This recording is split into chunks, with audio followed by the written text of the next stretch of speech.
100 years ago, that the doctor of the future will give no medicine, but will interest her or his patient in the care of the human frame and a proper diet and the cause and prevention of disease. And sad to say, that is not what is happening. Physicians like myself were very much in love with drugs, diets, and devices, and we know very little about nutrition, and we know very little about how to create health. If we go back further to a Chinese proverb, that was the superior doctors prevent disease, mediocre doctors treat impending disease, and the inferior doctor treats actual disease. Now, by that standard, US medicine is really inferior. In most of my medical career, I was inferior and very occasionally mediocre. Never did I teach my patients how to achieve real health. And I was exactly that kind of physician until I became ill. Having secondary progressive MS, becoming profoundly disabled, was the most profound gift I've ever received. So I was diagnosed with relapsing remitting MS in 2000 when I began stumbling. I was actually quite relieved because I'd been having to decrease my workouts and my Nordic track steadily, so it's like, okay, so I'm not a slug after all. In 2002, I discovered Lauren Cordain and went paleo. Got rid of the gluten, got rid of the dairy, got rid of the grain, and I still declined. In 2003, I needed my tilt-recline wheelchair. By 2007, I was so disabled I could not sit in a standard chair like this. I needed to be in a recliner or in bed, and I could walk only short distances with 2 canes. You know, being an academic doc, I went out and got the best care possible. I went to one of the best MS centers in the country for a second opinion, the Mellon Center, which is at Cleveland Clinic. I took the latest, newest drugs. I took, when I got into the wheelchair, I was told to take chemotherapy in the form of Novantrone, which I took. And then I took Tysabri. And then when that was pulled from the market, I switched to Cellcept. So I was taking disease-modifying drugs. At that time, it was apparent to me that the best medicine wasn't stopping the trajectory, and I would likely become bedridden by my disease. I had 2 young kids. I was the primary breadwinner, and felt like if I need to do everything that I possibly can, which meant I needed to start reading. And so at night, when I got home from work, I would log on to PubMed.gov, and I started reading.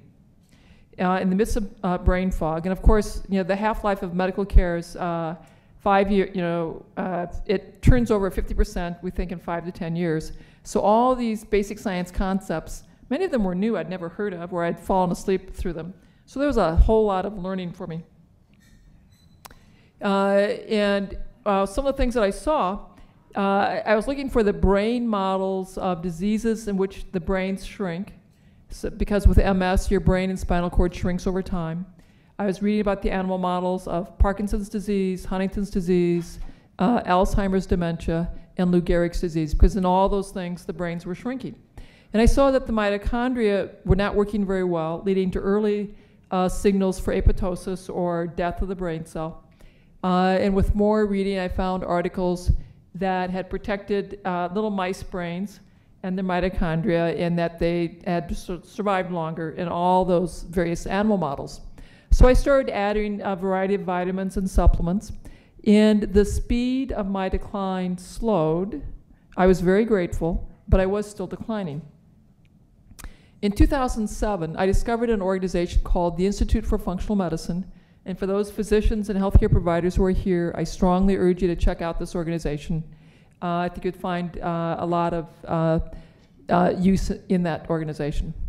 They had a course called Neuroprotection, a functional medicine approach for common and uncommon neurological syndromes.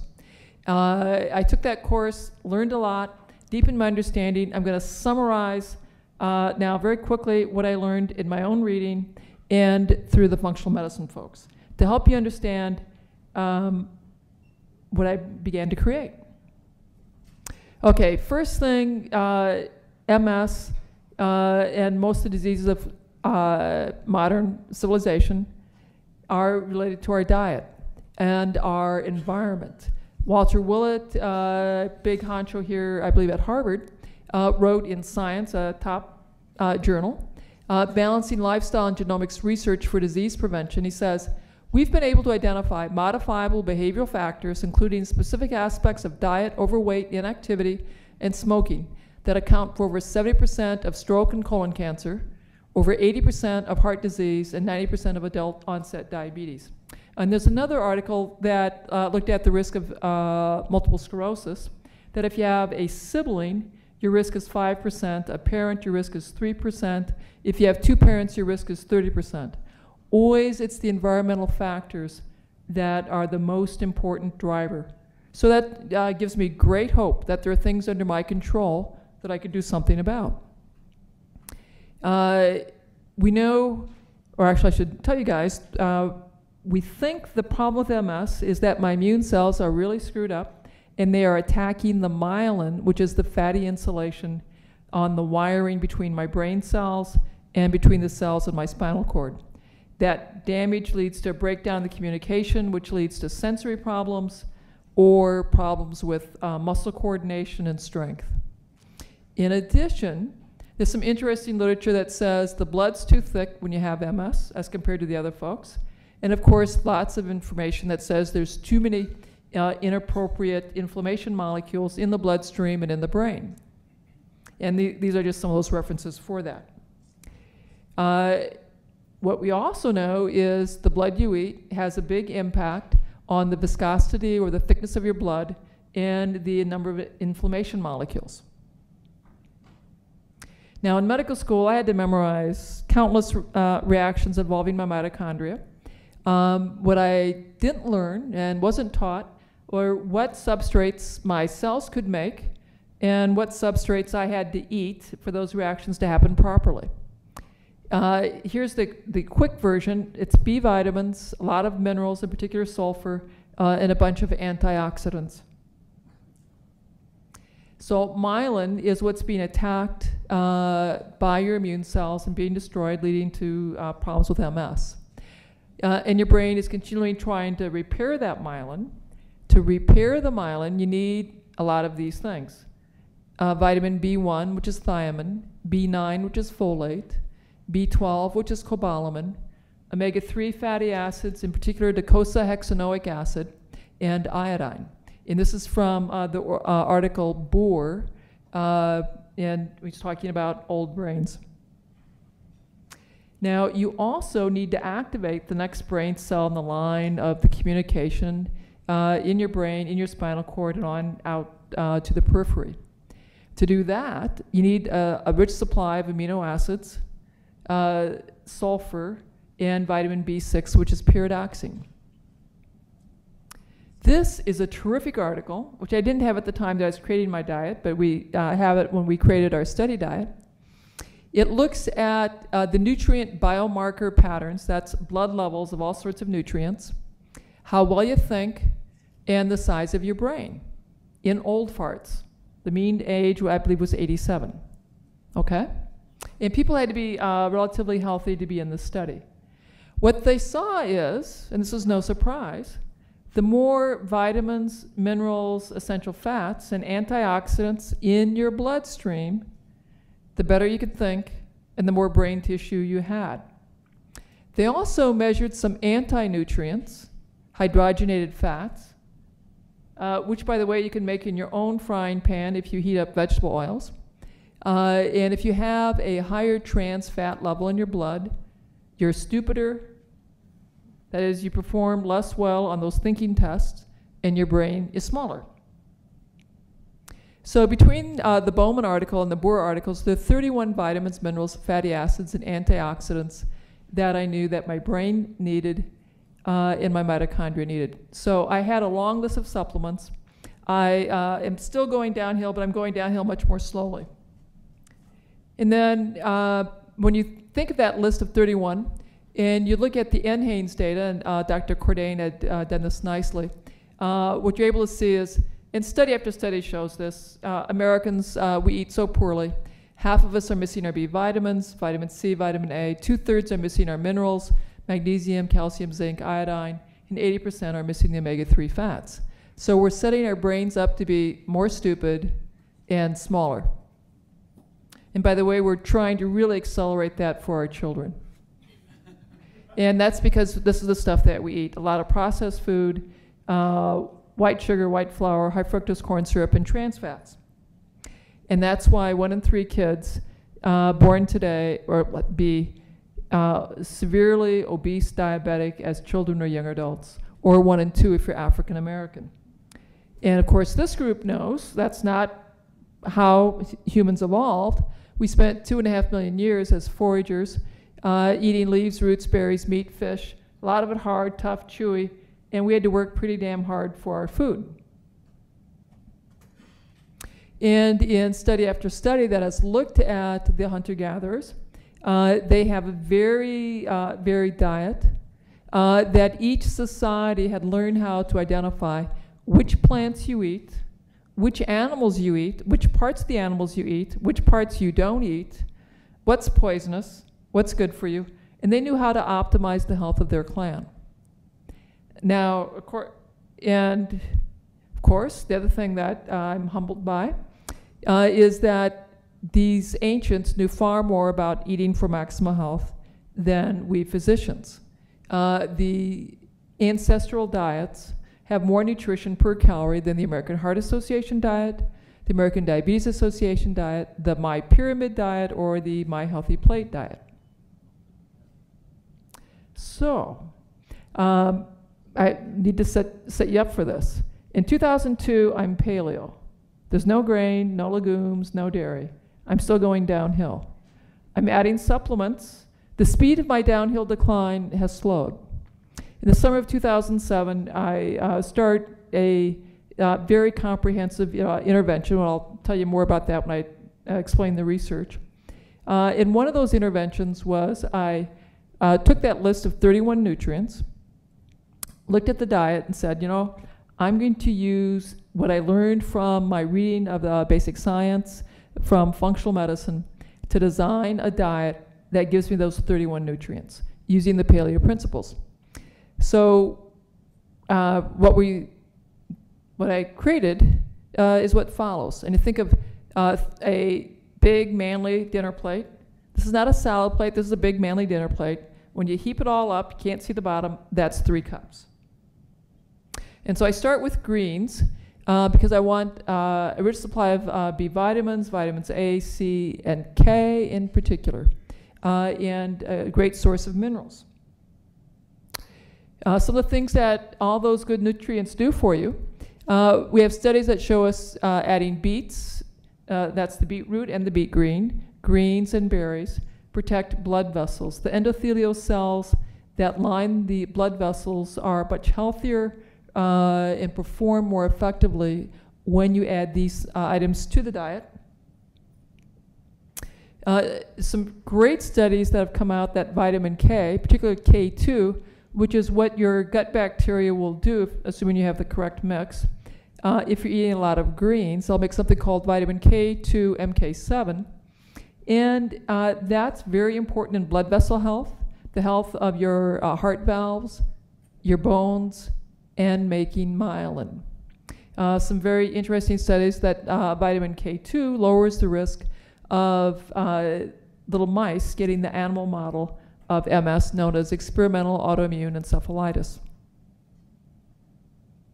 It also, by the way, lowers the risk of cataracts and macular degeneration, which is a leading cause of blindness. Cabbage family, onion family, sulfur vegetables, mushrooms, asparagus. So a plate full of other non-starchy vegetables rich in sulfur. These are the things that give you bad gas and have the guys wanting to light their farts at college dorm parties. Okay, so what's good about this food? Again, this helps improve blood fluidity and the endothelial function of your blood vessels. More articles for the same. Colors are rich in flavonoids, flavonols, polyphenols, antioxidants. You can get them from vegetables, or you can get them from berries. And to be colored in my world, you have to be colored all the way through. Apples, pears, bananas are not colored, and they are not part of my dietary scheme here. When you have intense color, more antioxidants, it's great for your mitochondria.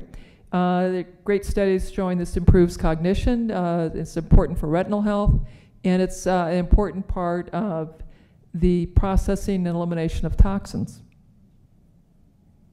You guys all know that we need DHA, which is an omega-3 fat, that docosahexaenoic acid, so we could have a big brain. It's also very important in the mid-face development, so you have a nice broad dental arch, straight teeth. You get this in wild fish, wild shellfish, and to a lesser degree in grass-fed meat, raw. When you cook it, you do lose it. So grass-fed meat, of course, has more omega-3 fatty acids, but you want to have it raw. The more you cook it, the more you lose. Organ meats. Our primitive ancestors knew that organ meats were a critical part of the diet. I think about 1/3 of their protein calories would come from organ meats. Heart, lungs, liver, kidneys, pancreas. They ate it all. They would even chew up the small intestine, having sort of a game of chewing it up at both ends and seeing who could raise meat in the middle.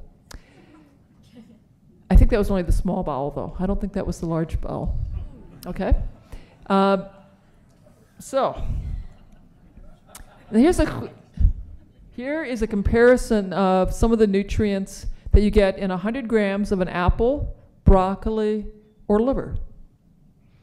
And it's no surprise that the broccoli has a lot more vitamins and minerals than the apple, because the apple's sugary sweet, it has more carbohydrates in it. And sort of in general, you go up by a factor of 10. And then when you go to the liver, in general, you go up by a factor of 10 again. You have a lot more of the fat-soluble vitamins. You have more of the B vitamins.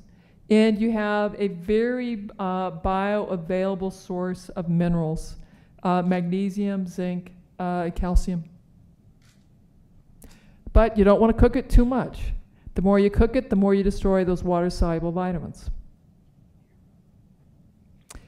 Our ancestors knew to travel or trade to get access to seaweed. Seaweed is a great source of iodine. Now, 1 billion of the world's inhabitants are deficient in their iodine, and they've lost 15 IQ points as a result. You need iodine to make myelin, eliminate toxins, heavy metals, and to reduce your cancer risk. Food allergies are hard to diagnose. My daughter made this for me. With dairy and gluten, I shall conquer the world, Lord Voldemort. Now, he's the bad guy, okay? Here's just a sampling of some of the articles, case reports about bad brain problems that got better when the person went on a gluten-free diet.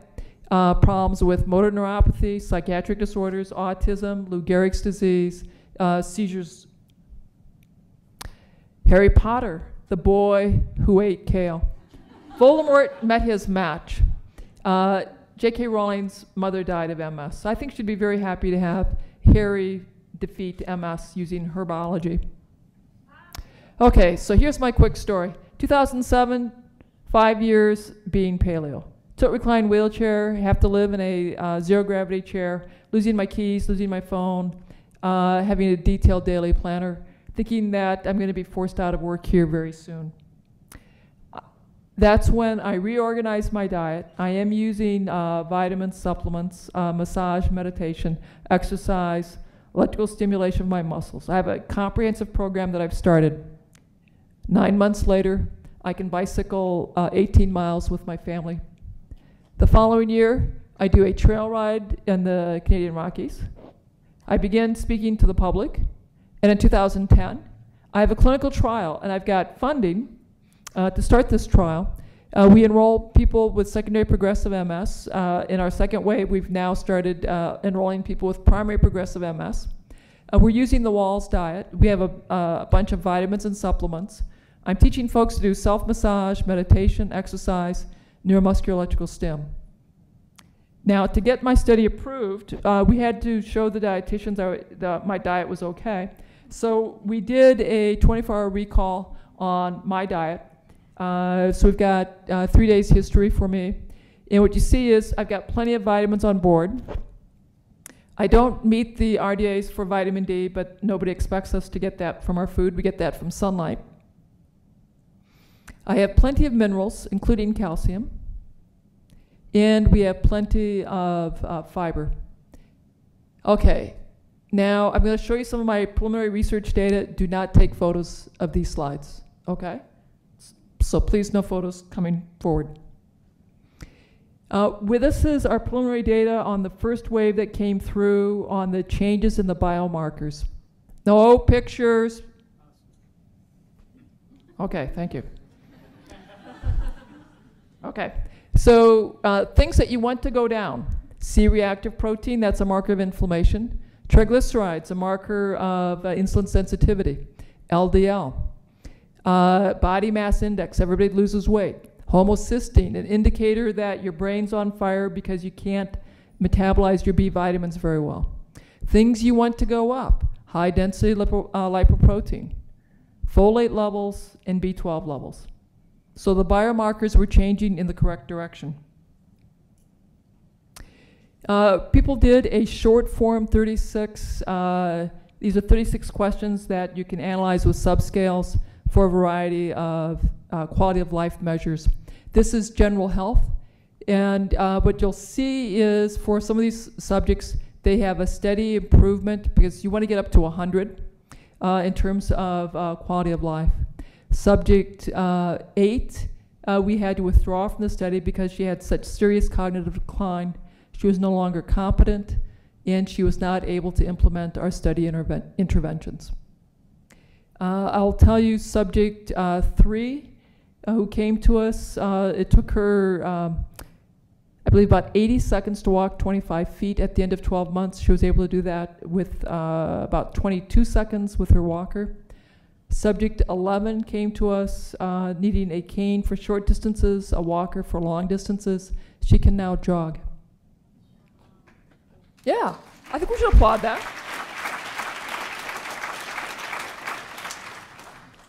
This is fatigue severity scales, and the 7 questions that they answer in terms of how the fatigue has impacted their life. The people who have the black star had clinical meaningful improvement in fatigue. The FDA approved treatments for fatigue when Provigil got FDA approval when they were able to show a 0.5 level of improvement. Our mean improvement was 1.9. There's no literature that comes close to this. And so we had subjects 1, 2, 3, 6, 9, and 11 have clinically meaningful improvements in their fatigue. Okay?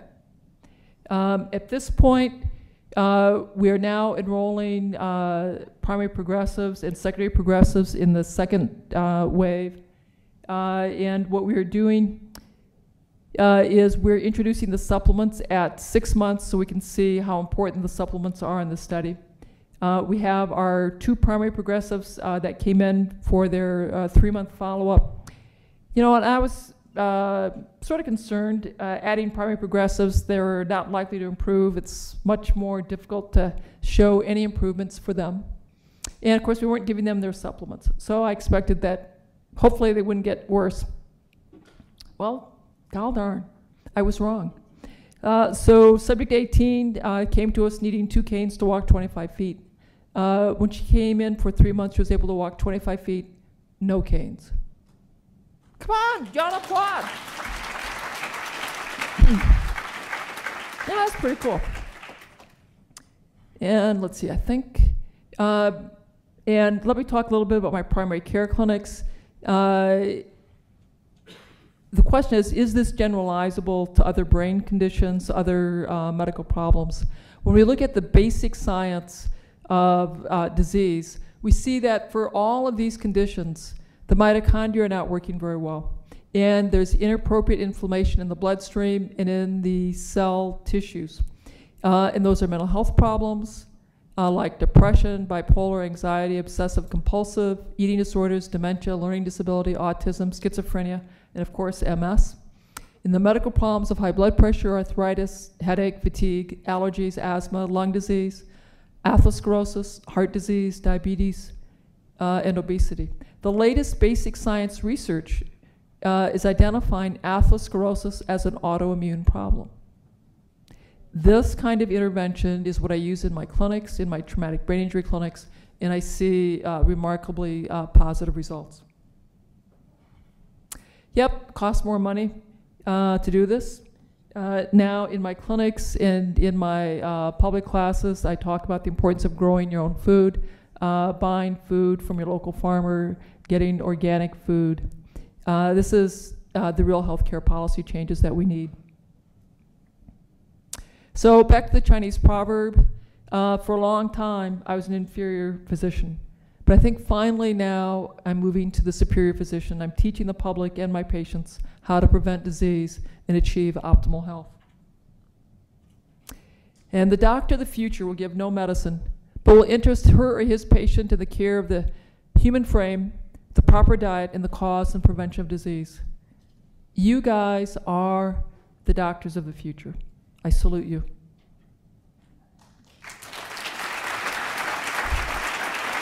Okay, now,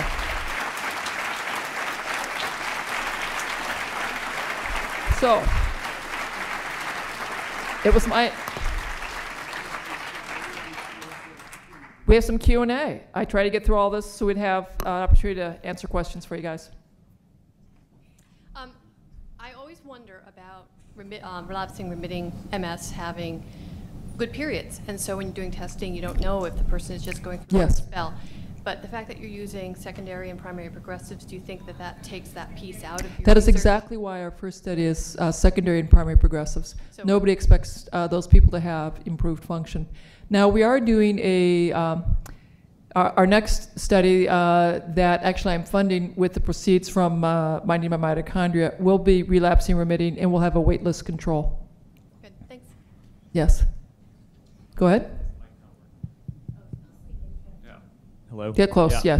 yes. So first of all, I feel like this is kind of these are very minor questions in the grand scheme of what you're doing, but since you put an emphasis on cooking and how it's prepared, I want to ask two questions. One was on, one was on the form of K2, because I feel like I've heard both people talk about MK7, MK4, and I forget if it was on Chris Kresser's blog or someone else where they talked about the more active form, like showing more efficacy was the MK4 form, and I didn't know if you had... We don't have that data. We're not measuring our vitamin K values, so I don't really know that. Okay. People eat a lot of greens on our diet, and we certainly shift their gut bacteria by ramping up the fiber. It would be I wish we had enough money to measure all those things. And then my other question was when you talked about the cooking with water-soluble vitamins. Now, I thought it was just that, you know, you might lose some of them, but I've actually heard of people who will cook rice in the solution that they cook the vegetables in, and then they reabsorb, say, like vitamin C into the rice. So my question is, are you actually degrading the vitamin C where it's not usable at all from the cooking, or is it just seeping out? But if you eat that liquid or you drink the liquid or cook I would say the answer is not really known. Okay. Yes. Yes, I was wondering, will this approach, do you believe, work with everyone with MS or a certain subset of people with MS, or is that? I expect that it will work with many. This is sort of the public health version. For people who it does not work, I recommend a toxicology screening for looking for heavy metals, looking for a stool analysis for what's growing in the stool. Are there parasites, yeast? And then there's chronic infections such as Lyme's, chlamydia, Bartonella, babesiosis. So it won't work for everyone. I think people will benefit from a functional medicine eval, but from a public health message, will this work for 80%, 90%, 95%? That part I don't know yet. Thank you. You're welcome. How would you grade your own recovery in terms of return of capability and function? Okay, so here are the things. So in 2007, can't sit up. I can now jog around my backyard 3 laps. I can stand before breaking my arm, I could easily stand for 2 hours giving lectures, walk 2 miles. Since breaking my arm, I'm impressed that the metabolic energy it took to heal set me back on my heels. I'd have a hard time walking a mile now. And I was not confident I could stand for the whole lecture, which is why I'm giving it sitting. So I certainly have lost some ground having broken my bones. I predicted that it would take me 10 years to recover. I've made pretty good recovery in the 5 years. I think there's a ways to go. For example, I do my taekwondo warm-up kicks. I can do a side kick about 6 inches off the ground and pivot forward kick, pivot back without falling. So I'm making continual progress, but by no means am I cured. If when I'm traveling and I can't eat the way that I like to eat, that becomes a problem for me. If I get some sauces on my food, get some gluten, I will have a flare of my face pain, which is like electrical jolts of pain that in a matter of hours can be so devastating that I'm not able to speak. So that keeps me very, very compliant on my diet. It also means that when I travel, I have a bag of sprouted nuts and a bag of liver jerky and powdered algae, so I can maintain my diet more effectively while traveling. Thank you. And I would also say this is one of the easier places I've gone to because you guys actually feed me food that I can eat, so thank you.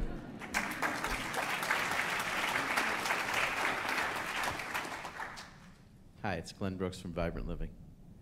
I just wanted to see if you could comment more about the raw meats. Like I do travel and I see they have grass-fed meats. Yeah. Like at Trader Joe's. I was wondering if you could comment about eating the discernment around eating raw meats on the travel. So raw meat, the advantage to having your meat raw, you're going to have more of the vitamins, the minerals intact.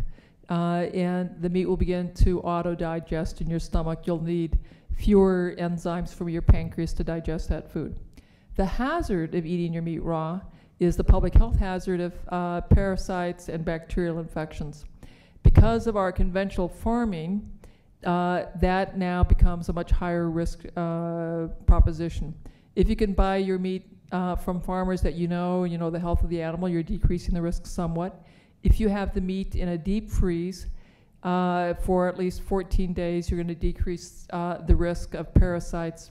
But there are certainly public health concerns. Eating enzymes with your food is another way of dealing with those issues. I buy my meat directly from the farmer.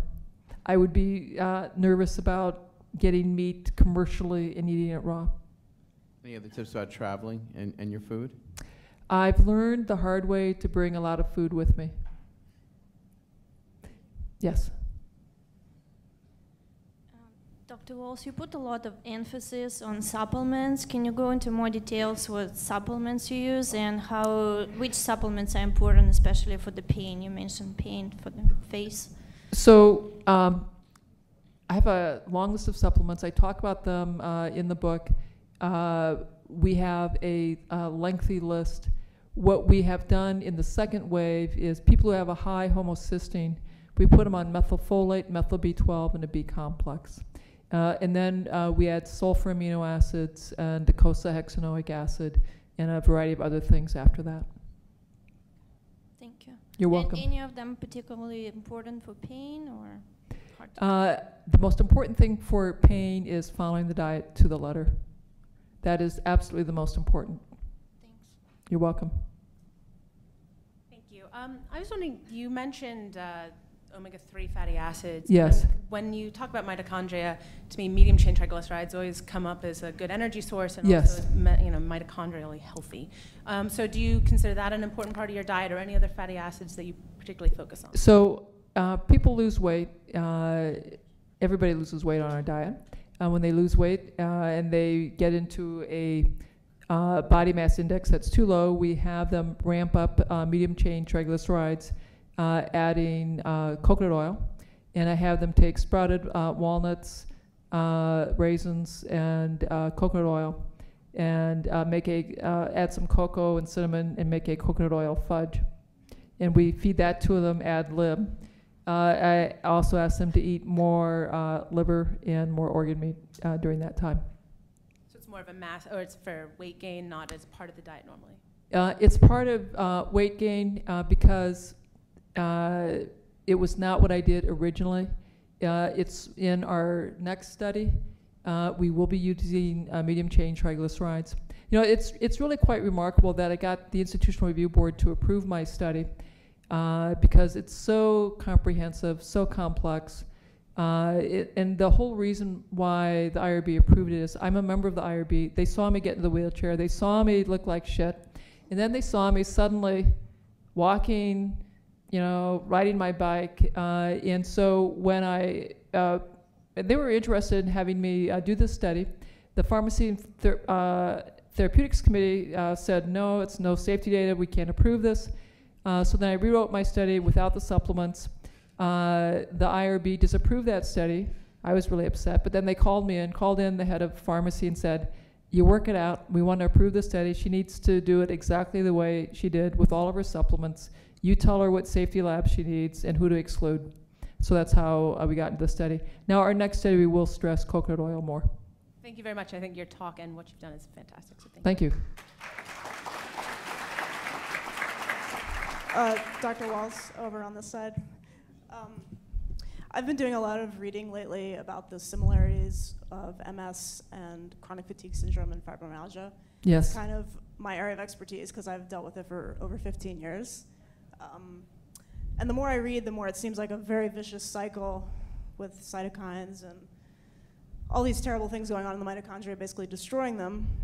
And it seems like eating and supplementation is pretty difficult to break that vicious cycle in some cases. And from my experience, I still deal with the symptoms. And like you said, you're still progressing, but just at a slower rate. My main question would be exercise.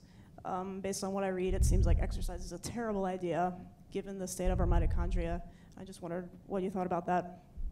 Exercise, we designed an exercise program for everyone in our study based on where they're at, and we progress that.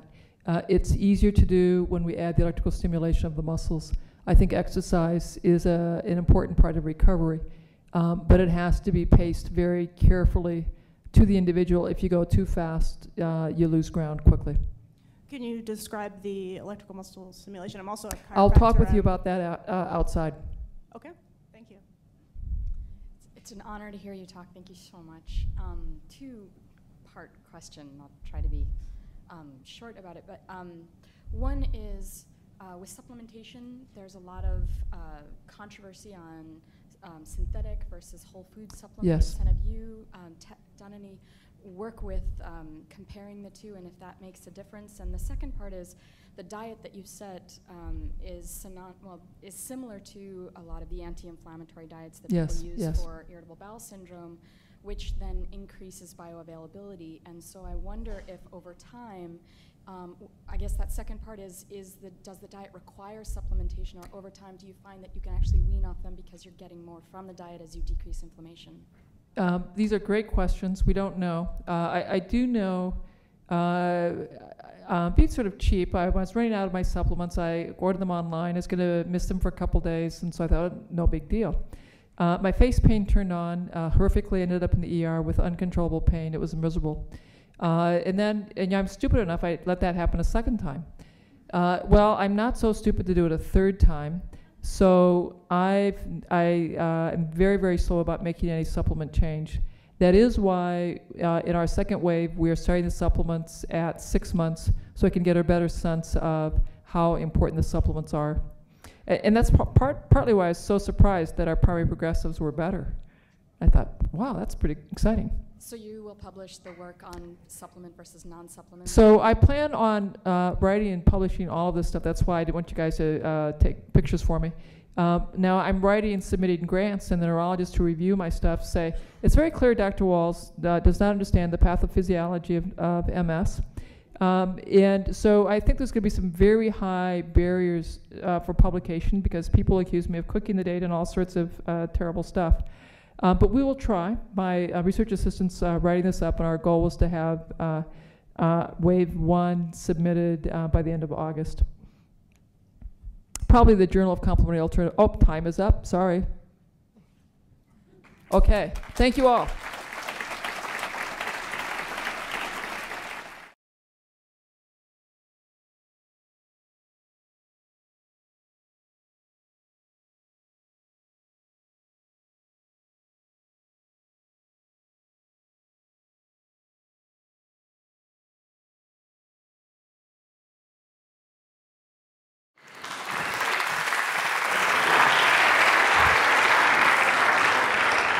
So as far as we can tell, we're the only species that has thrown ourselves headlong into this game of trying to decipher our own programming language. And so it would be as though your computer started to control its own peripheral devices and pull off its cover and point at its webcam and its own circuitry and try to figure out what it was made out of. That's the situation that we're in now, and what we have found under the hood is the most complicated thing we've ever found in the universe. So the human brain is 3 pounds. It contains tens of billions of neurons. Neurons are the specialized cell types in the brain. And every neuron is about as complicated as the city of New York. It contains the entire human genome in it, and it's trafficking millions of proteins. And these are connected to each other in such density that it bankrupts our language. And we have to invent new types of mathematics to even address this. There are so many connections between these neurons that it numbers in the hundreds of trillions, and it means that if you took just a cubic centimeter of brain tissue, there are as many connections in there as there are stars in the Milky Way galaxy. So it's a tremendously complicated system.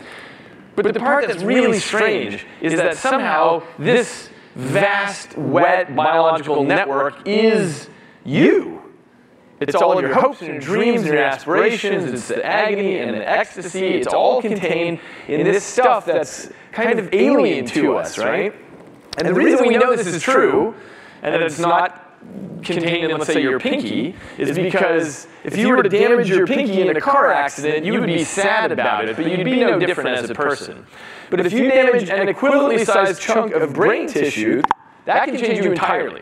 That can change your decision-making, your risk aversion, your capacity to simulate possible futures and evaluate them, or your ability to see colors, or name animals, or understand music, or 100 other things that change when your brain changes. And that's how we know, from hundreds of years of witnessing Mother Nature's cruel experiments with stroke and tumor and brain damage of various sorts, this is how we know that this is the densest representation of you. It is the basis of your decisions and your personality and how you act in the world and who you are. Now, even stranger is that essentially the entire operation of this, the most complicated system we've found, runs entirely under the hood of conscious awareness. It runs invisibly to you. So when I pick up a cup of coffee, that's actually underpinned by a lightning storm of brain activity to make that happen, to get the grip force right and the muscles and the joints. I'm not aware of any of that. All I'm aware of is whether I spill the coffee on myself or not. And the rest is totally invisible. And in fact, the early neuroscience pioneers pointed out that if it weren't for our study of the brain, you wouldn't even have any reason to suspect the existence of electrical signals in nerves and tendons and muscles and so on. Because it's completely invisible. Of course, it's not just lifting a cup of coffee, it's everything that we do in life. It's getting a joke, or recognizing a friend's face, or falling in love, driving a car. Anything we do is running underneath the hood, and we have very little idea about how we're doing it.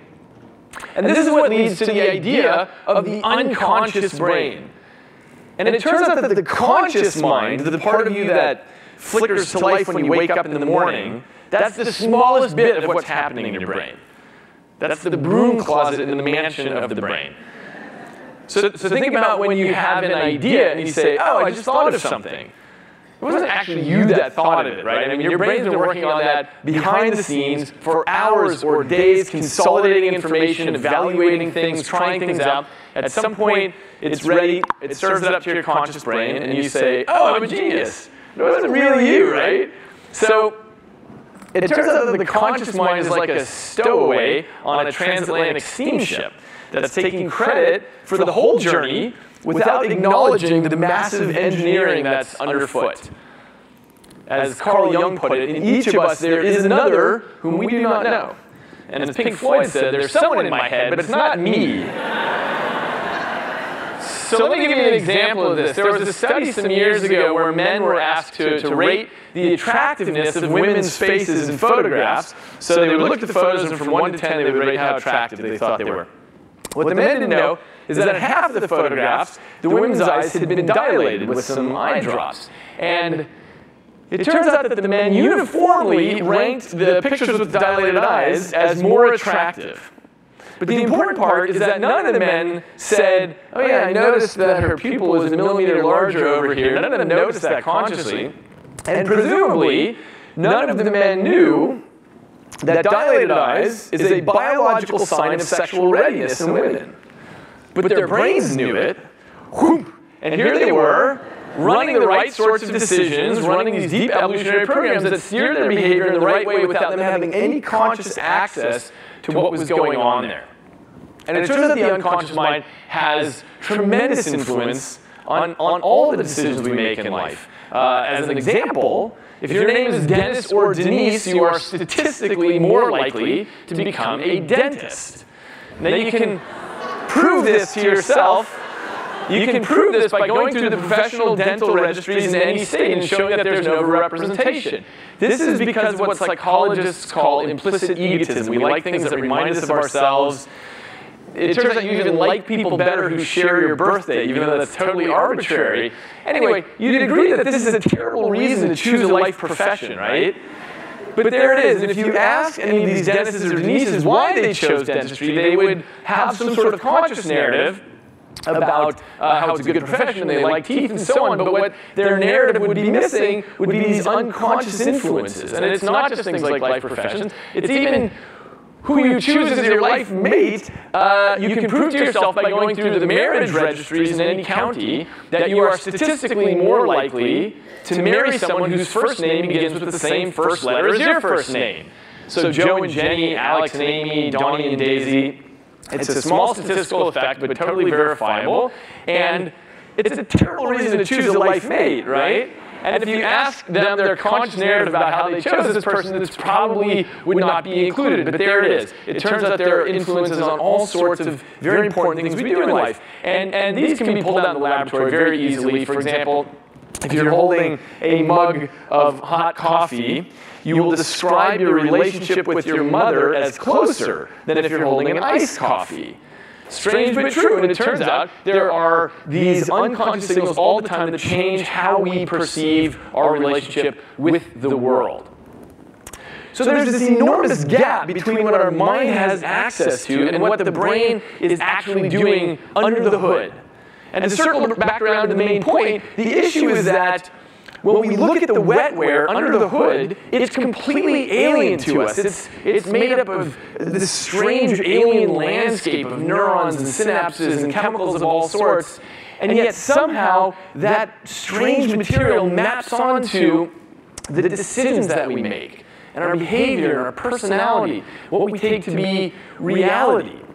That's the situation that we find ourselves in. And so this simple fact, this equivalence between this alien stuff that we don't have access to and the way we behave in the world leads us right to the heart of some very deep ethical questions, which I want to address here. So let me give you a few examples of this, and we'll go right into the landscape here. So many of you are probably familiar with the story of Phineas Gage. For those of you who aren't, he was a young railroad worker in the 1880s.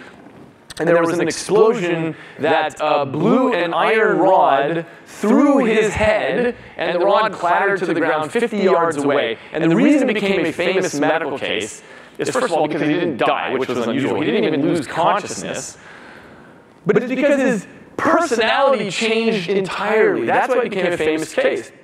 Instantly, as soon as this part of his prefrontal lobe was stripped away, he became a different person. And people who knew him said, Gage is no longer Gage. He used to be a sweet young man that everyone liked. Now he cusses, and he's a pathological gambler, and he sleeps with prostitutes, and he's just a completely different person. So this was one of the first very clear cases where people said, wow, when your biology changes, you change also. You are somehow irrevocably yoked to the 3 pounds of tissue. Who you are, what people love about you, how you make decisions. It's all tied into this. Now that was 130 years ago, and in the meantime we've had a lot of Phineas Gages. I'll give you an example. Some of you may remember in 1966 Charles Whitman, who climbed to the top of the tower at the University of Texas at Austin, and he began to indiscriminately open fire on people below. He shot pedestrians, he shot the people who came to help them, he shot the ambulance drivers who came to help them, and in total he killed 14 people and wounded 39 others that day. And the police finally were able to make it to the top of the tower and kill him, and the first thing they wanted to know is, who is this person? And they went to his house in Austin and discovered that the night before he had killed his wife and his mother. And he had sat down at the typewriter and written what amounted to a suicide note. So the only thing that was stranger than this incredibly random act of violence was that there was nothing about Whitman that presaged this sort of behavior. He had been an Eagle Scout, he was high IQ, he was an engineering student at the University of Texas, he worked as a bank teller. There was nothing in particular about him that would have indicated he would have ever done something like this. And so everybody wanted answers. And it turns out when they read his suicide note, they discovered that Whitman also wanted answers. He described in his note and also in his diary that he kept carefully for the last year that something inside of him had been changing, and that he felt that he was victim to all sorts of angry thoughts and urges that he never had before. And he wanted to do something about it. He went to a psychiatrist in 1966, but it didn't do any good. It didn't help him. And he said in his suicide note, when this is all over, I want an autopsy to be performed. And that's exactly what happened. And they lifted his brain out of the vault of his skull, and they discovered that he had a brain tumor. It was a brain tumor that was pressing on a part of his brain called the amygdala, which is involved in fear and aggression. And it was another example that when the brain changes, you can change also. Here's an example from more recently. This was in the medical literature. It was a 40-year-old man who had a normal sexual appetite and started becoming a pedophile. He started collecting up child pornography, becoming obsessed with this. At some point, he made an inappropriate move on his prepubescent stepdaughter in the house, and his wife had him arrested. And the night before sentencing, he was having these worsening headaches. So he went to the emergency room, and they did a brain scan on him. And what they discovered was that he had a massive prefrontal tumor. He had a tumor, it was growing, and it was changing his personality. They removed the tumor in an emergency surgery, and his sexual behavior returned completely normal. And the story has an interesting postscript because about 8 months later, he started showing signs of pedophilia again. His wife took him back to the doctors. It turns out they had missed a part of the tumor, which was now regrowing. So they resected the tumor a second time, and his sexual behavior returned to normal a second time.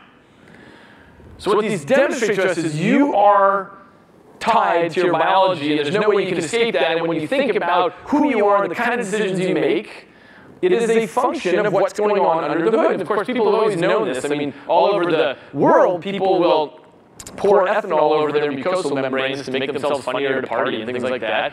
And people use drugs of all sorts which change their personality. This is Chris Benoit, who was a worldwide Wrestling Federation champion. And he went home one night and killed his wife and his son and then hung himself from one of the pulleys of his weight machine. It turns out that his doctor had conspired with him to give him 8 times the normal levels of testosterone that a man is supposed to have, and he was having a roid rage. It completely changed his cognition. Some of you may know the story of what's happened with Parkinson's medications. Several years ago, it was noticed that some of these patients who were on Parkinson's medications were starting to become pathological gamblers, and they were blowing their families' fortunes in Las Vegas. And upon investigation, it came to be understood Parkinson's involves a neurotransmitter system called dopamine, and dopamine is involved in the motor problems with Parkinson's, but it's also a molecule that serves a double duty in the reward systems in the brain. And when you change the levels of dopamine, that changes people's risk aversion, and it can turn people into pathological gamblers. And so now it's one of the warnings on the label. It says if you become a pathological gambler, you just titrate the dosage here. So if you ever think about, okay, well, I'm the kind of person who makes terrific decisions, and I'm not a gambler, you have to understand that it's a matter of what's going on in your biology. And what I think all this comes down to is that nowadays, when we're talking about morality and decision making, what we're really talking about is the neural basis of this. And this leads to a very deep question, which is the question about free will. Are we free to choose how we act, or is the mind equal to the brain?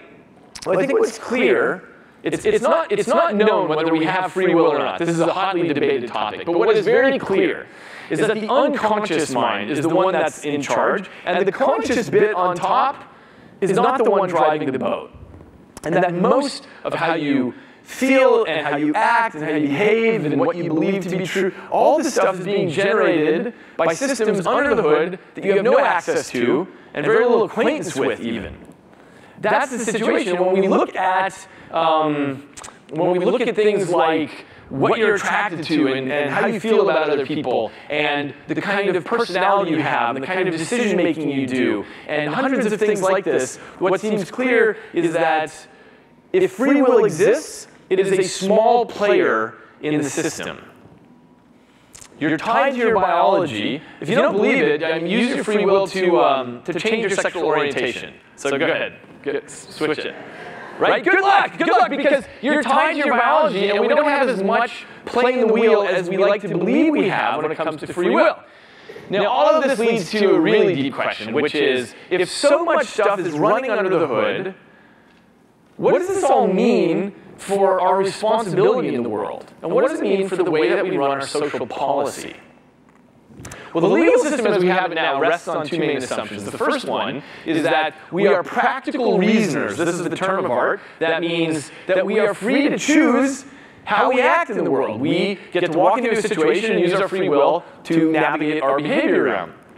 And the second assumption is that all brains are equal, meaning if you're over the age of 18 and you have an IQ of over 70, then it's assumed that all brains are the same in terms of capacity for decision-making, impulse control, the ability to simulate possible futures and evaluate them, and so on. And that's a very charitable assumption, but it's demonstrably false.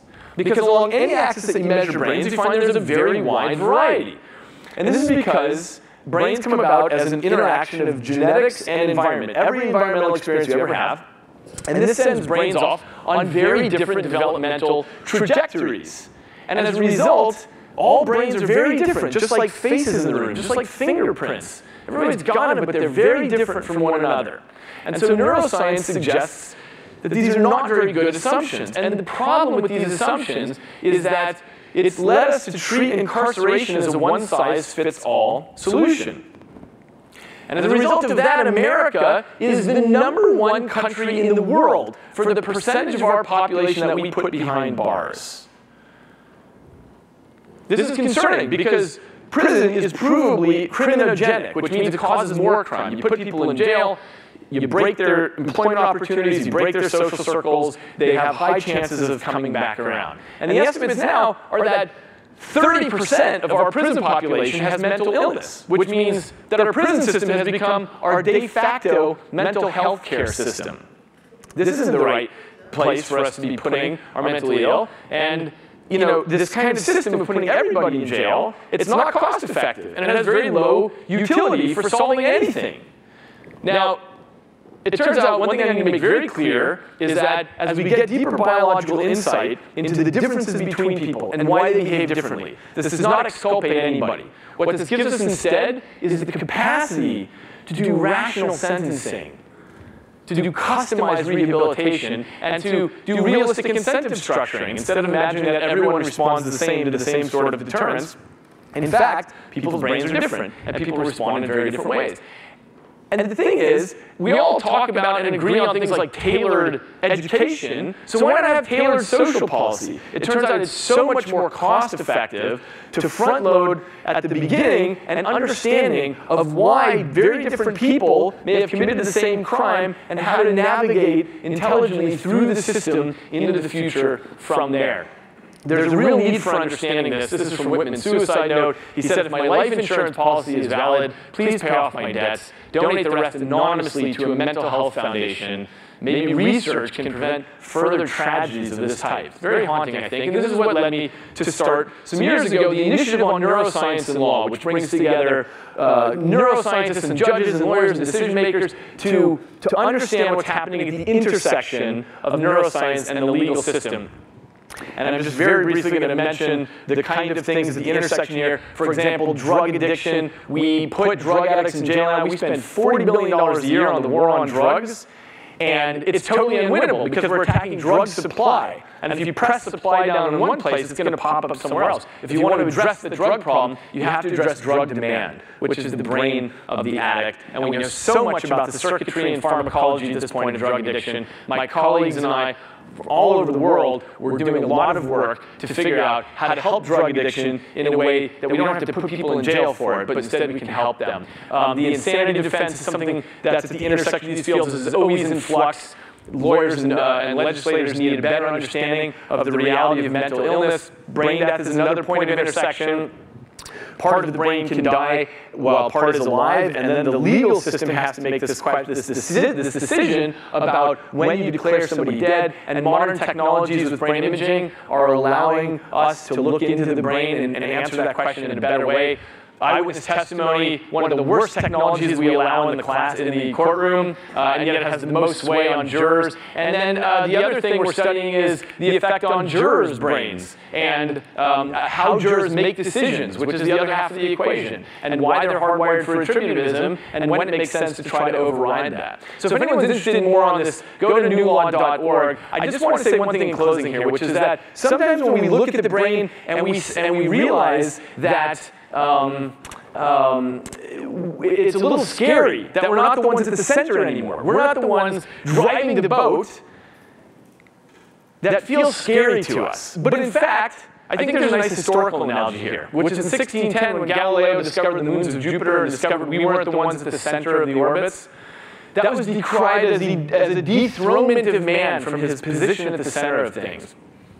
But dethronements have an upside, which is we came to understand that the whole universe is so much more grand and wondrous and subtle than we could have ever imagined back when we thought we were at the center. And I think exactly the same thing is happening in cognitive science, which is that as we sail into this inner cosmos and discover all these alien life forms, what we realize is that what's happening there is so much more grand and wondrous and subtle than we could have ever imagined. And the bottom line is that we have found the most amazing thing in the universe, and it is us. Thank you very much for your attention. Fantastic. Like Jeffrey M. Schwartz, Beauregard believes that consciousness is more than simply a physical process that takes place in the brain. And here he presents the evidence to prove it. Brain wars will revolutionize the way we think about thinking forever. Who wrote the write-up? Who wrote that write-up? Yeah. That particular write-up? Does it say? It's the blurb from HarperCollins. Okay. And so it's published by HarperCollins.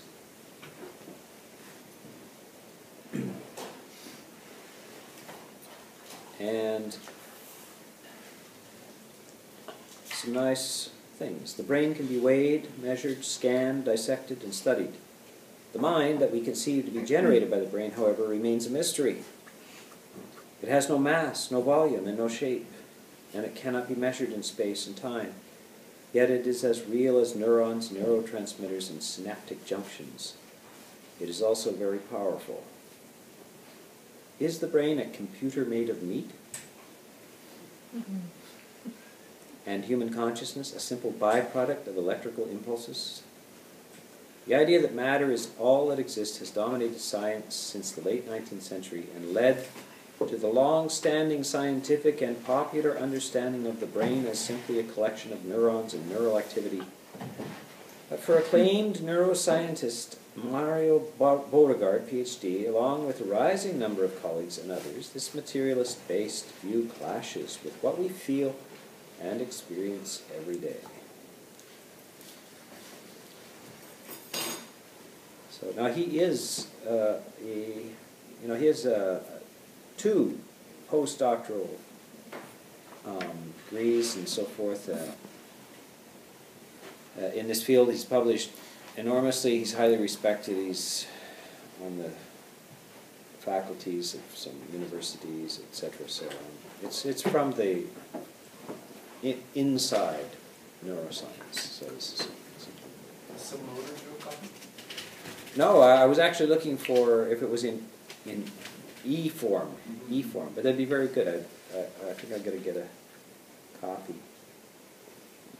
E-book. Oh, I won't get into it right now.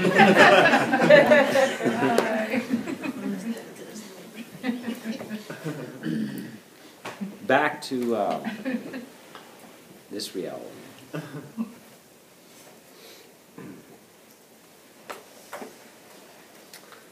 So, let's have another cup of this tea. Is that my cup? Yes, that's your cup. I'll pour from the safe. This is the safer one. The other one is, it's curious how they could possibly make a teapot after all these centuries of making teapots. It doesn't just dribbles out the side.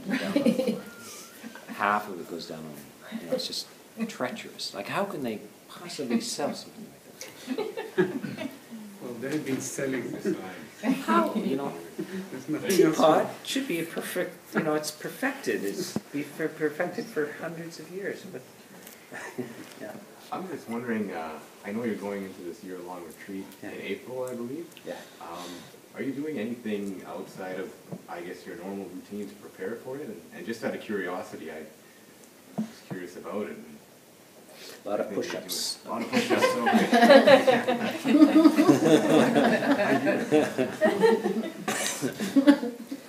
okay. Well, actually, usually, like,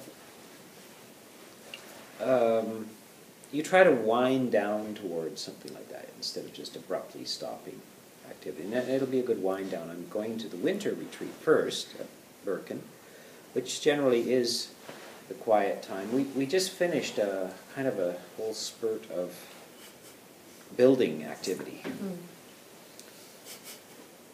Yeah, you know me, so I couldn't do just one thing. I had to do 5 things at the same time. So I had 8 plumbers over the last 6 weeks or 2 months, I think, up there. 8 plumbers. And each time you see a plumber, you should be scared, very scared. Either you're going to lose a lot of money or you're going to have a lot of leaks, one or the other. Maybe both. Yeah. I bought a sink at my office to put in IKEA. It was $150. Yeah. It cost me $500 to get it installed. Yeah, you're lucky. 500, you lucky guy. Yeah. 2 little pieces of plastic pipe. Yeah, yeah. Yeah, I had 8 plumbers and I had 3 carpenters and everybody else digging ditches and working and up on scaffolds and painting and banging and deliveries of material and so forth. And so then it has to be done before the Canadian winter really starts and so forth. And up there, there's 2 inches of snow already. So now we wind down, so that we have active periods in monasteries, and then try to wind it down and bring it down to the night. So much worse. And then if you're going into that kind of extended, so I won't be doing any work projects, and there won't be any work projects in the monastery, any rebuilding, redoing, or this and that. We pretty well upgraded everything, updated everything. We had our hot water tanks all taken out and a brand new high on-demand thing put in there, and then we had the pressure tank, which was 14 years old. That not all that was quite a thing, because it was so old that the gasket in it all, you couldn't empty it. So it weighed 600 pounds. So we had to get it out of the doorway, 4 of us, and the plumber, wrestling with this 600 pounds of water-filled something or other. And what did you teach him? I taught him that everything is out of control. He was from Russia. He's Russian. And so he showed up with the Russian accent, the whole business, the whole 9 yards. And as everything was just going wrong right from the beginning. And so I said, "Don't worry, everything's out of control." He was, "What?" Yeah. Everything's out of control. Don't worry. And he said, I like that. Yes, it's very good. Yeah.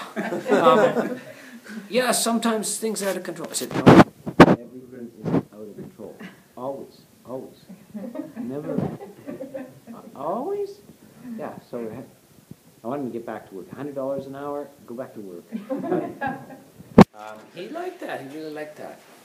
Yeah, I always felt there was something wrong here. You know, so get a T-shirt, put it on the front, or at least don't worry on the front, and everything's out of control in the back. So, yeah, we've tried to make everything sort of good enough to last through my period of retreat. I don't want them to be burdened with any new work projects or stuff that's falling apart, so we had to upgrade and get everything a little more insulated. And so we built. You are aware that who have been up to the monastery recently, we have these insulated interior closing panels on the windows. So we finished the entire upstairs as well. We had a retired carpenter, actually, who has a Thai wife, and his Thai wife told him where he must go and serve at the monastery. So he came along and he built, for 10 days, he worked all day long building our panels for us and so forth. And he had a good time, actually. So, and they're very nice. They work pretty well. And then we built the north wall. You know, when you drive into the sort of the traffic circle and you are unloading your suitcases, that's the north wall. I decided that's the one that loses most heat. So I thought we should super insulate it. It's already a perfectly, it's a modern building with 6 inches R20 walls, but we went out another 10 inches R50 walls. So we made a whole new wall over that wall on the outside. So we built that. And also, my kuti has had an enclosed walking path, a heated enclosed walking path added to the kuti. Right, it's an interesting thing. It's a corridor, like a walking path is just 4 feet wide and 32 feet long, 40 feet long. So Sister Mana are trying to design this thing, but for the Canadian winter, so I can be out there. I like to walk, do walking meditation. So I kept trying to, where should we put it? Should we put it here? Should we be beside the kuti and this and that? Now we finally came to the idea that we should be right in the middle of the kuti, right down, like remember there was a comedian in the 60s, 70s called Steve Martin. He used to come out on the stage with an arrow through his head. And just talk as if there was nothing wrong. There's an arrow starts, there's a little wire that goes across. And so the kuti looks like that. Like, it's a corridor right there in the middle of the whole thing. And for no apparent reason. But that thing is for walking back and forth. And you walk right through the middle of the room. But I'm the only one in there, so why not walk through the middle of the room? What else are you going to do with the room? So that's the way, that is some of the upgrades and stuff we were involved with. But you do have to wind down into these, your mind operates in a different way, and it takes some settling.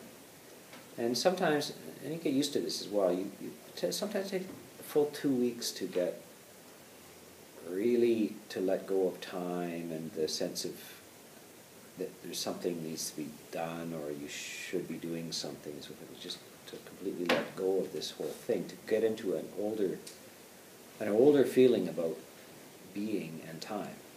And there is, at the bottom of us, in an older part of our mind,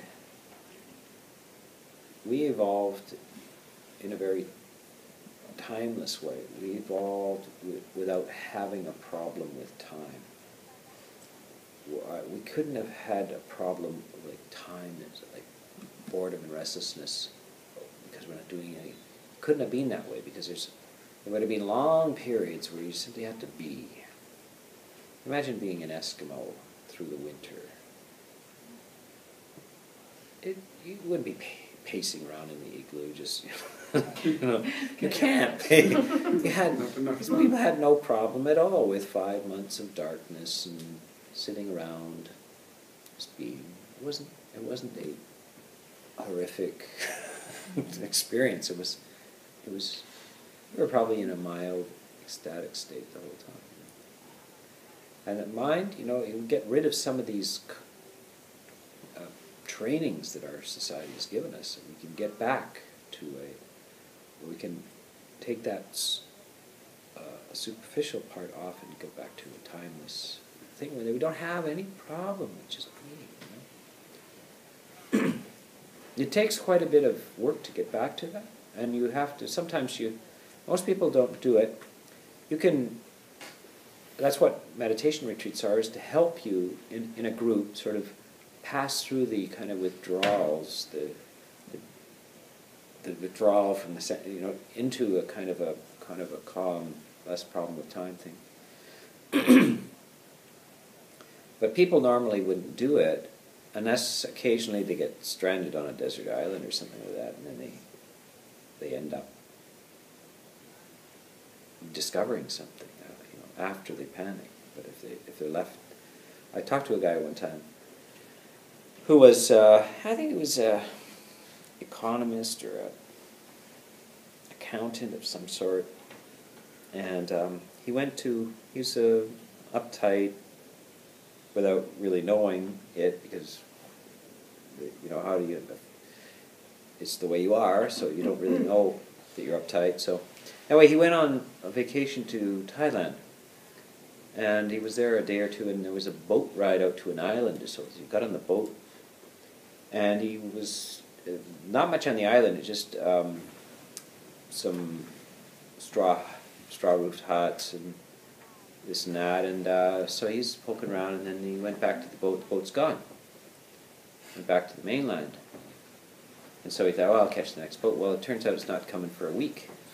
So he's trapped on the island for a week, and there's nothing going on, nothing. So at first, he's very concerned by this, but everybody's just sitting around and not having a problem and everything. So he's walking up and back and forth, up to the end of the island, back to the other end of the island, looking out and playing in the sand, and no books, no nothing. He didn't bring anything along, you know. So anyway, days went by, and you know, by the 5th or 6th day, he's starting to actually sort of feeling different and so forth, and then so he's going to catch the boat on the when it comes back on the at the 7th day and everything, and so he forgets to show up for the boat, and he misses it again. So he ends up being there for a couple of weeks. Again, you know, never having imagined he'd been there. But by the end of the 2nd week, he was so kind of relaxed and timeless that he realized, oh my God, I've got to understand how this happened to me. So he decided that maybe meditation or something might be able to do this. So that's how he started to meditate. He was, by accident, getting trapped on a little island. If you wait long enough, it's kind of, you start to settle down into a different mode of being.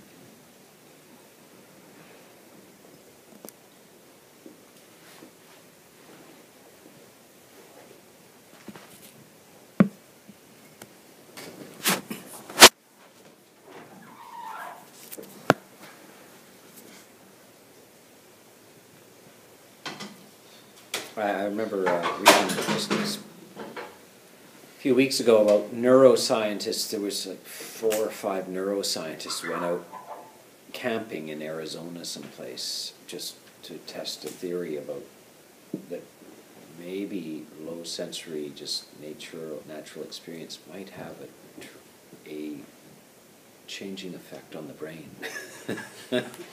And by gosh, they feel they proved their theory is correct, that the brain changes when put it in a low sensory natural setting. Just allow it to be without all this distractions and so forth. So only, I mean, you got to be a neuroscientist to figure that out.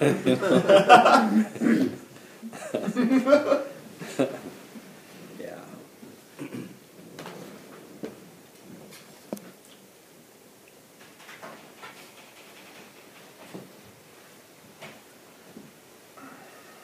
Now, those are the essentialist instructions of why the Buddha goes to the forest, and he says why monks should go to the forest. Again, it's a low sensory environment. It's not a negative environment. It's not an ugly environment. And it is. People think, oh yeah, but I think nature's beautiful, isn't it? It is, especially if you live in the city and once in a while you go into a park and say, oh, isn't this beautiful? And for the next half hour you wander around saying, isn't this beautiful? Now let's go for lunch. But if you stay there beyond the half hour, the next day, maybe you still think it's beautiful. And then the 3rd day, the 5th day, the 12th day, the trees start to be a little less exciting. And the trees eventually are just trees. They become very neutral. They're just there. And so at that time, the environment is fairly neutral. It's a low sensory neutral environment. It's neither aversive nor distracting. And that's why the Buddha chose, the forest is a very, very good place for this settling of the mind, allowing the excitement of the mind to just settle so that it can go into another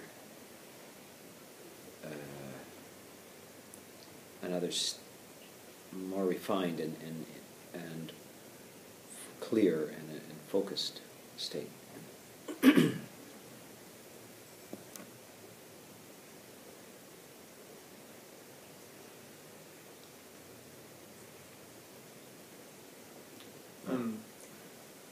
trying to think how to phrase this. Sometimes when you're surrounded by an artificial environment from birth, it's very difficult to even think of the possibility of doing what you're talking about. And it's so inculcated in your nervous system that even 10 days in a monastery may not be enough, or it may not bring you that peace which you speak. So, yeah, I'm not... Well, what happens actually is that usually, people often do have first of all, I don't think people should just step right out into a 10-day retreat having never practiced meditation. Some of the centers and Vipassana stuff and everything, they accept anybody. Bam, it's really quite something to hit the wall like that very hard. And it can be quite a traumatic experience, people running out the door on the 3rd day, asking for their keys to their car to get away and so forth. And so it can be quite overwhelming. And I suggest that people work up to this kind of situation. They have a sense to know what to expect. People are incredibly surprised. They have no idea that what happens when you take away your TV. We're gonna sit here like, when's the next show? They don't even think about it because they just haven't. It's just a surprise to them. They're surprised. But if you work up, then the benefits, if you get used to it properly, then the benefits of a 10-day retreat and so forth start to become apparent to people. They do settle down. They feel much more peaceful and so forth. If you stay beyond that, something interesting happens. You start to normalize into that. And then actually, after a period of even some months, you start to normalize, you get used to it, and then you start to you start to make problems again. You know, so there's a kind of two types of curve of time. So you normalize into this. At first, it's very different than ordinary life. But after a while, you get used to it, and then your old patterns start to activate, and you start to have. Well, it's very interesting in monastic communities. You start to have little problems with people. Over almost nothing compared to out in the world. It's almost nothing, but it's like you can just bother you all day. They didn't put their shoes in the right place. What's wrong with them? I mean, why would a person do that? What is it? Oh, I know. They did it intentionally. This is to bother us, isn't it? Yeah, that's why. And they're supposed to be spiritual, so they shouldn't do that. They're trying to bother us, you know.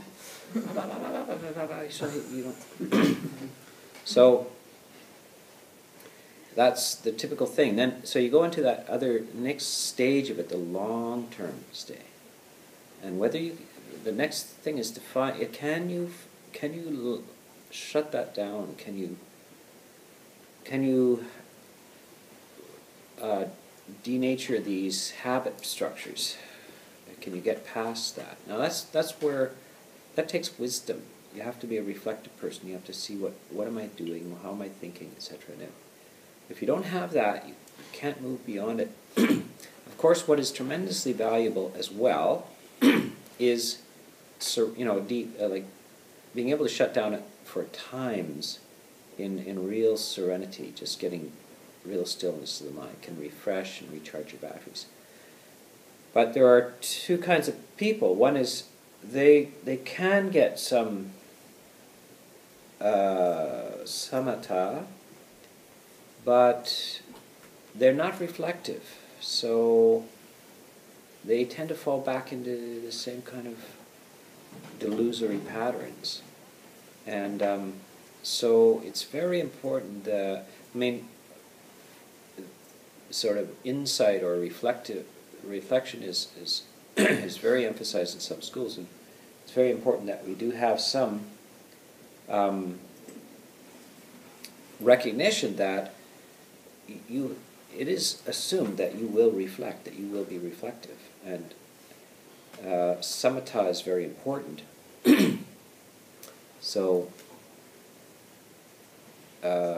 that's something to keep in mind, that you can start to normalize, and if you don't keep pushing against your tendencies, you will kind of stagnate, and you will be in a lower sensory environment, but you won't go anywhere. So this Buddha has 10 subjects for frequent recollection for ones who have gone forth, and one of them is, have I given up my old ways? Or I've left the world. I shall not act in those ways anymore. I'm on a new value structure. Do I remember that? That's for frequent recollection. As a monk, you could be for years. You must still, again and again, say. And that's the phrase.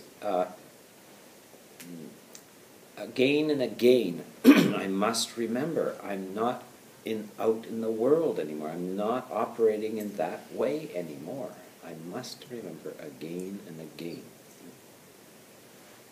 So the environment can do so much for you, and it's quite wonderful what it can do for you, but it can only do so much for you. And then you still have to do the work beyond that.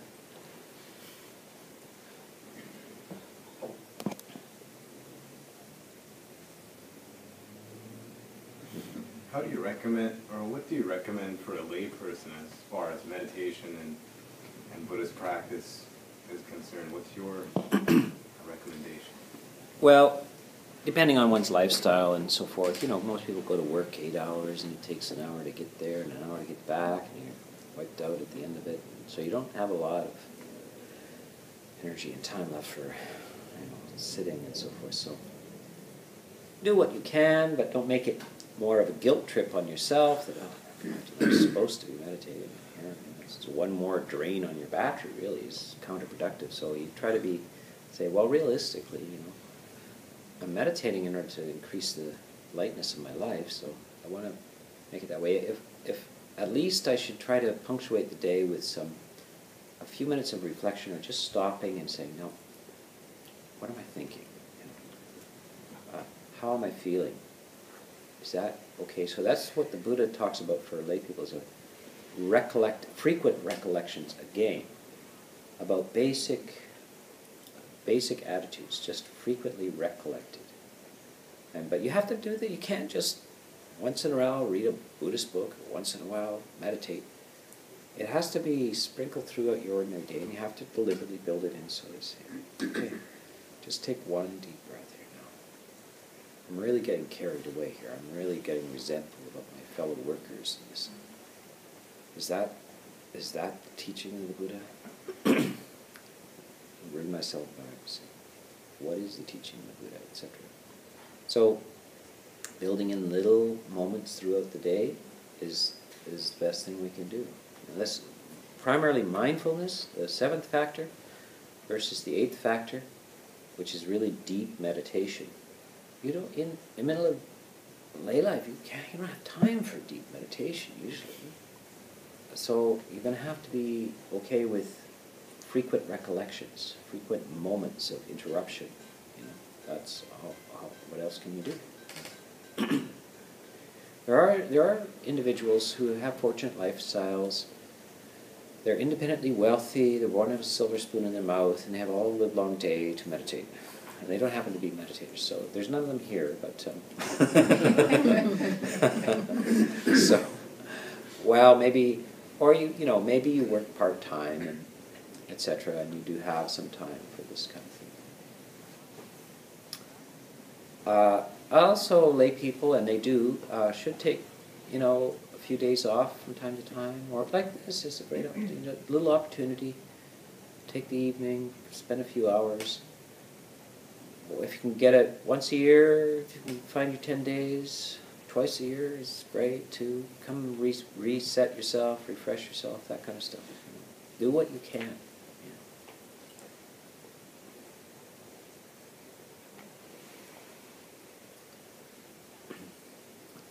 There's an extra drain on your batteries in ordinary functioning in the world. There's an extra pack sack, and the mountains that you have to go over it's a challenging trip, but you're carrying a 100-pound pack sack. The monks are carrying 10-pound pack sacks. That's the difference. We've got to go over the same terrain, but we're not quite so heavily burdened with stuff. We still have some. There's 10 pounds there, but it's not 100 pounds. Some people are staggering on a 200-pound load. They got a portage a canoe as well. Got to you got to carry the pack, and then you go back for the canoe, and then you carry that up to there. So everything's 3 times as far, and so forth.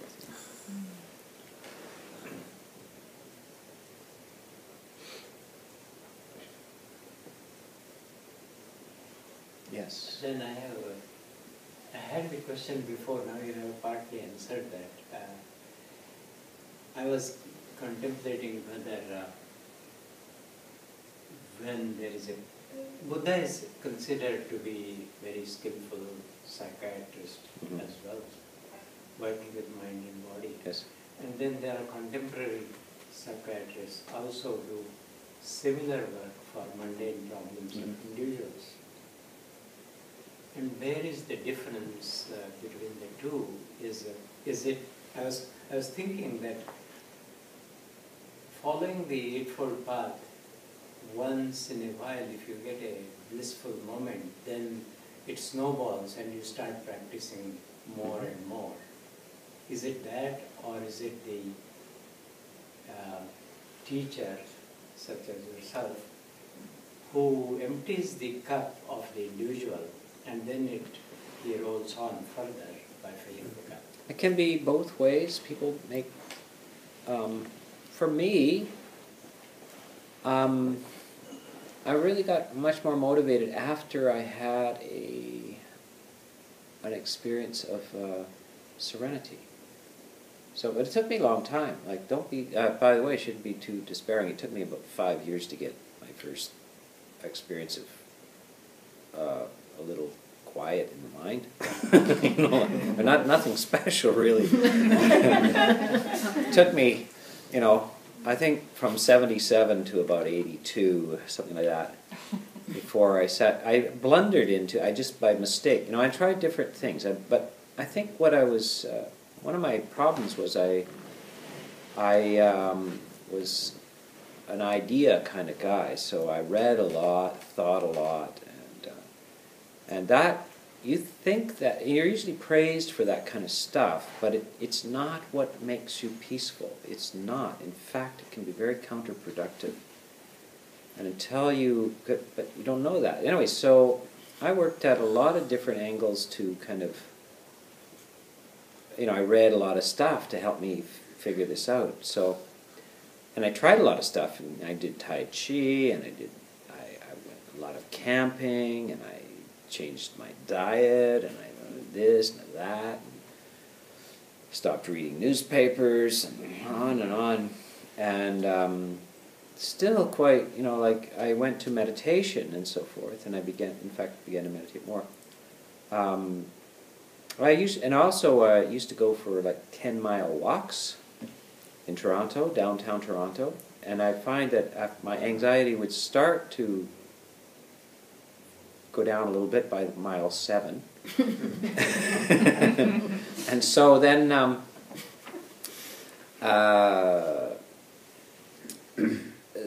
one day, I finally got to, I was at a Korean Zen temple, and I've been practicing there for a while, and learning their methods and so forth. And I really liked the place. It was very well organized and nice introductions and so forth. And I showed up early one time. I don't know why. I just didn't know what time it was, but I showed up like half an hour early, and the nun met me at the door, and then it turned out she was teaching a yoga class. So this is sort of the Buddhist nun there. 2 people to help them stretch their bodies for the sitting. She was teaching Iyengar yoga, so it's a nice eclectic fruit salad mix of Zen and Iyengar yoga. So I'm there, so I start doing the yoga thing with them. So we do the sun salutation. I don't know what I'm doing, but I'm doing it. So I only recognize later this is okay. The sun salutations. You hold your breath, and that particular one is you hold your breath and you exhale and hold it out while you're doing these stretching postures. And so it went on for 25 minutes, half an hour, and so forth, and then the sitting. So I just happened to be there doing this stuff, and then we did the sitting, and the sitting wasn't very long, maybe half an hour. And during the sitting, I experienced just some quiet in my head, like quiet, and I think at the end of it, I thought, oh my God, this is what they've been talking about all the time, hasn't it? They said this many, many, many times, and I never have experienced that. It was just like quiet, I mean, looking back, it was just wasn't anything special, but it was like this hyperactivity in my cortex is just being tranquilized by some yoga and breathing and the atmosphere in the place and the sitting and everything. So I finally got, oh, that was nice. That was merciful. I feel quite unanxious. That's real. I see. This is real. In other words, I was just one taste of it. I realized they are saying something true here. Direct experience. This is not BS. And that was highly motivating. That really made me think, okay, now we're not talking BS here, Because I've been in a lot of, if you're in the arts, there's a lot of BS. Artistic theory, music theory, this and that and so forth. There's a lot of BS, and you get used to BS. And think, yeah, another thing, BS. So you think, oh, that was a very real experience of such nothing, no hallucinations, no visions, no nothing, just peace, deliverance from your normal worried, anxious state. It's very nice.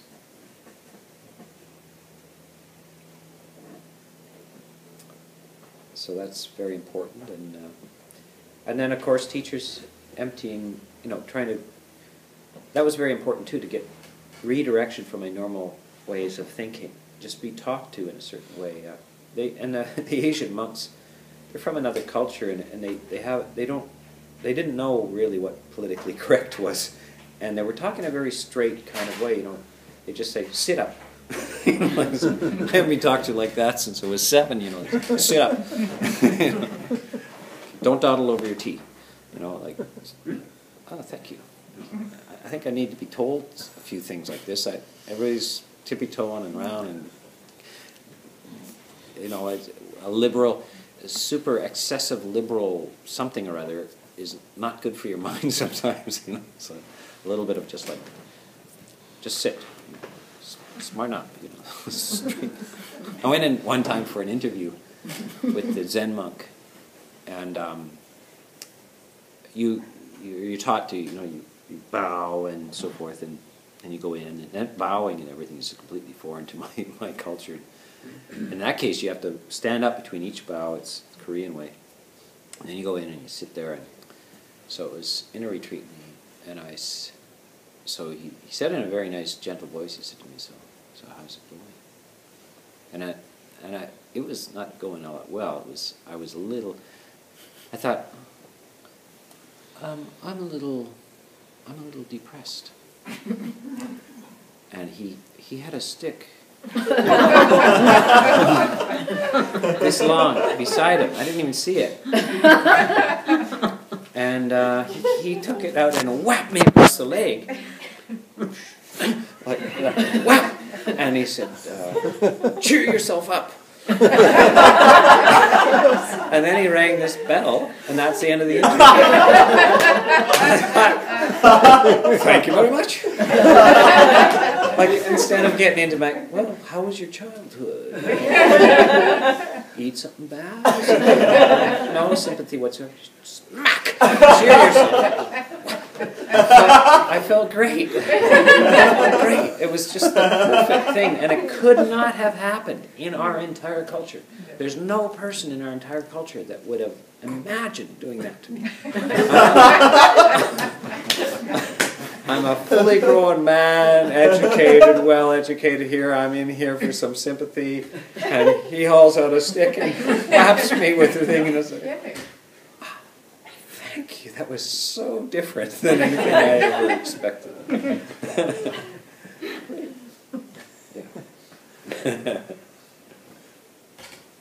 Okay. How would?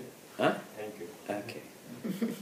By the way, I want to talk about a little bit about psychiatrists. That psychiatrists have a very difficult job, and I really think that they should meditate. The psychiatrists, that they really need. That they benefit greatly from. They're attempting to be caregivers, and they need to be taken care of quite strongly. All caregivers need care, and there should be places like monasteries that take care of caregivers, and that caregivers will be a lot happier.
plastic model, people can evolve out of an old self and literally re-enter into a new self.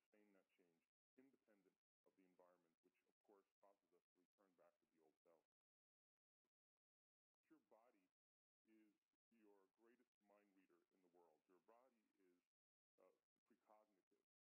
In other words, your body is the head of your conscious mind. Now, when most people make a decision to change, they're typically sitting on a couch, they have the remote control in their hand, they have the computer to the right, they have the smartphone to the left, and they say, yeah, I think I'm going to change tomorrow. And so the body, as the unconscious mind, doesn't get the signal the person is really going to make any significant change.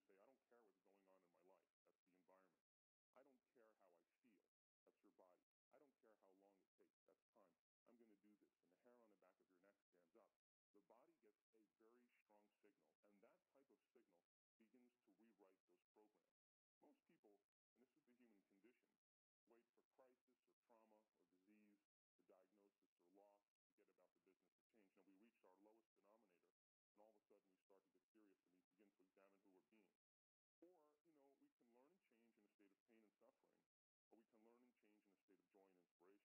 Why wait till we reach the lowest denominator before we make that decision? So when we reach that lowest point, we get serious enough where we can't go on being the same person any longer. And when we reach that point, I'm